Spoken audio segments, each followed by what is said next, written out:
नमस्कार विद्यार्थियों। आज बीए पार्ट सेकंड प्रश्न पत्र सेकंड भारतीय राज्य व्यवस्था, जिसमें हम चर्चा करेंगे मूल अधिकारों पर। विद्यार्थियों, मूल रूप से संविधान ने हमें 7 मूल अधिकार प्रदान किए।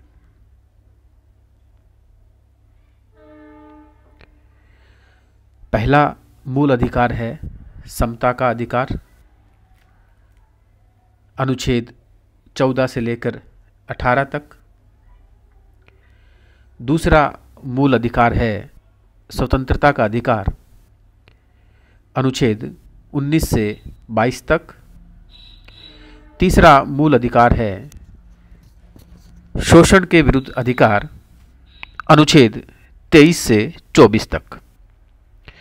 चौथा मूल अधिकार है धर्म की स्वतंत्रता का अधिकार, अनुच्छेद 25 से 28 तक। पांचवा मूल अधिकार है संस्कृति और शिक्षा संबंधी अधिकार, अनुच्छेद 29 से 30 तक। इसी प्रकार छठा मूल अधिकार है संपत्ति का अधिकार, अनुच्छेद 31।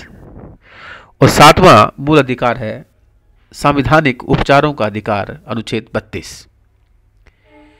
तो मूल रूप से हमारे संविधान के भाग 3 में अनुच्छेद 12 से लेकर अनुच्छेद 35 तक मूल अधिकारों का उल्लेख किया गया है। मूल संविधान अर्थात 26 जनवरी 1950 को जब हमारा संविधान लागू हुआ, तब हमें 7 मूल अधिकार दिए गए थे। अभी उन 7 मूल अधिकारों पर हमने चर्चा की। उसके बाद एक मूल अधिकार को हटा लिया गया, और वो मूल अधिकार था संपत्ति का अधिकार। 44वें संविधान संशोधन अधिनियम 1978 के द्वारा संपत्ति के अधिकार को मूल अधिकारों की सूची से हटा दिया गया है। इसे संविधान के भाग 12 में अनुच्छेद 300 क के तहत कानूनी अधिकार बना दिया गया है। इस प्रकार वर्तमान समय में भारतीय संविधान में 6 मूल अधिकार हैं। तो विद्यार्थियों, आप सदैव इस बात को स्मरण में रखेंगे कि मूल संविधान द्वारा हमें 7 मूल अधिकार दिए गए थे।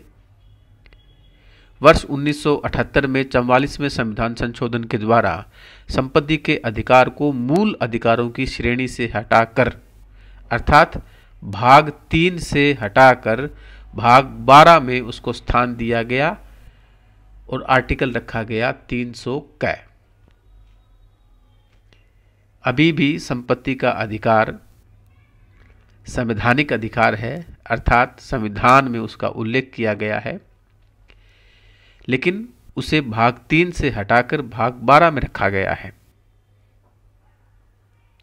तो वर्तमान समय में भाग 3 में जिन मूल अधिकारों का उल्लेख किया गया है, उनमें वर्तमान में 6 मूल अधिकार हैं।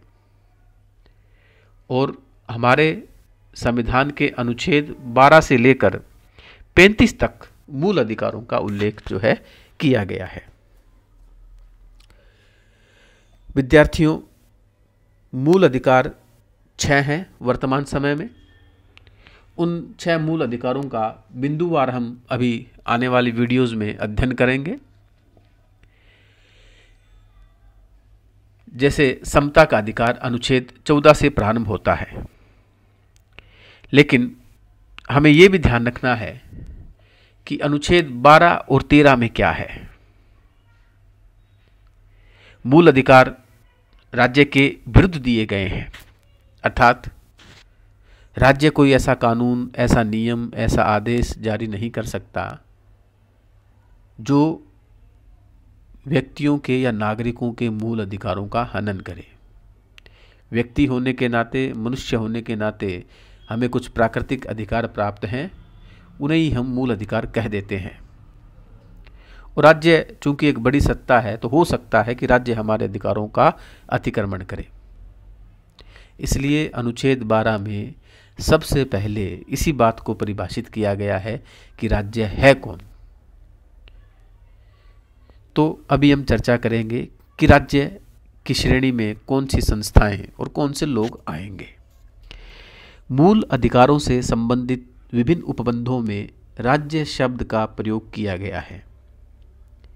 इस तरह इसे अनुच्छेद 12 में भाग 3 के उद्देश्य के तहत परिभाषित किया गया है। इसके अनुसार राज्य में निम्नलिखित शामिल हैं। सबसे पहले, कार्यकारी एवं विधायी अंगों को संघीय सरकार में क्रियान्वित करने वाली सरकार और भारत की संसद। इसको आप इस प्रकार से समझ सकते हैं कि भारत की सरकार और भारत की संसद ये राज्य हैं।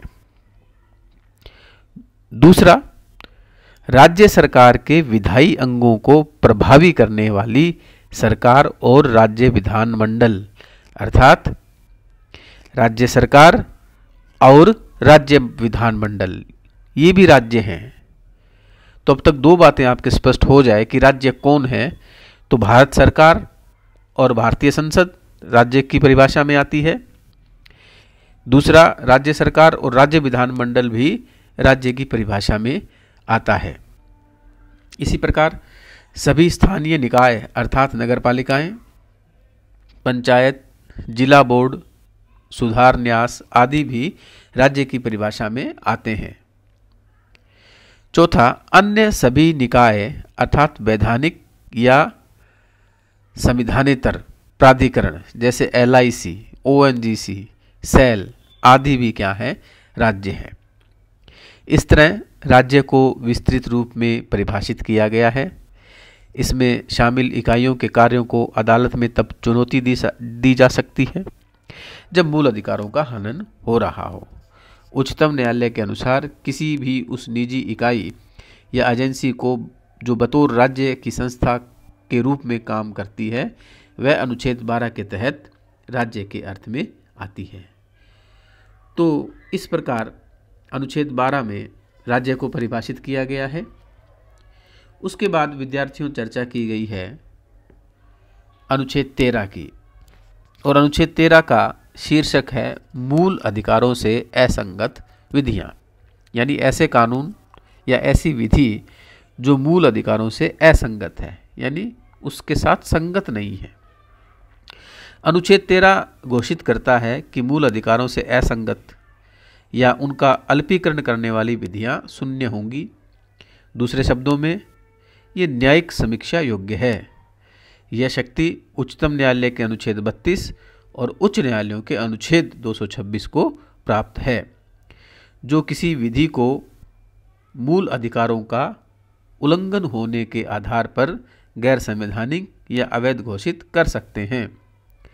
अनुच्छेद 13 के अनुसार विधि शब्द को निम्नलिखित में शामिल कर व्यापक रूप दिया गया है, जैसे स्थायी विधियां, संसद या राज्य विधानमंडल द्वारा पारित। अस्थायी विधियां जैसे राज्यपालों या राष्ट्रपति द्वारा जारी अध्यादेश। प्रत्यायोजित विधान की प्रकृति में संवैधानिक साधन जैसे अध्यादेश, आदेश, उपविधि, नियम, विनियम या अधिसूचना। और इसी प्रकार विधि के गैर विधायी स्रोत जैसे विधि का बल रखने वाली रूढ़ि या प्रथा। न केवल विधान बल्कि उपरोक्त में से किसी को अदालत में मूल अधिकारों के हनन पर चुनौती दी जा सकती है, अवैध घोषित किया जा सकता है। तो बालकों, मूल रूप से आर्टिकल 13 का सारांश मैं आपको समझा देता हूँ कि कोई ऐसा नियम, आदेश या विधि लागू नहीं हो सकती जो मूल अधिकारों का क्या करे, हनन करे।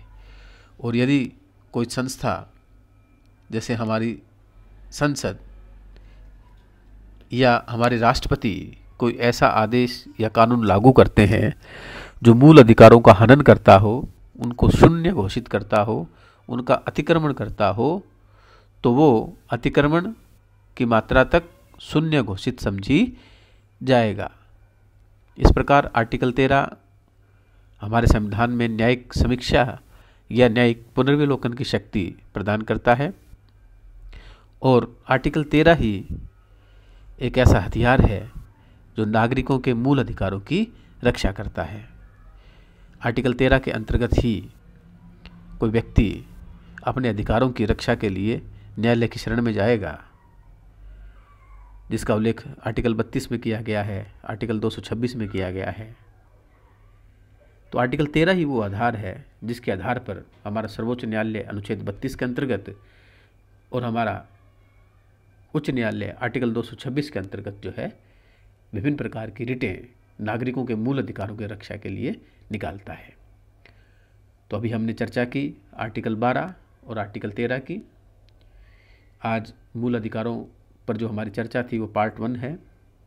इसमें थोड़ा सा परिचय हुआ मूल अधिकारों से, मूल संविधान में कितने मूल अधिकार थे, वर्तमान में कितने मूल अधिकार हैं, आर्टिकल 12 क्या है और आर्टिकल 13 क्या है।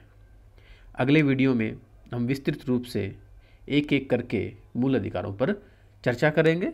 तब तक के लिए धन्यवाद।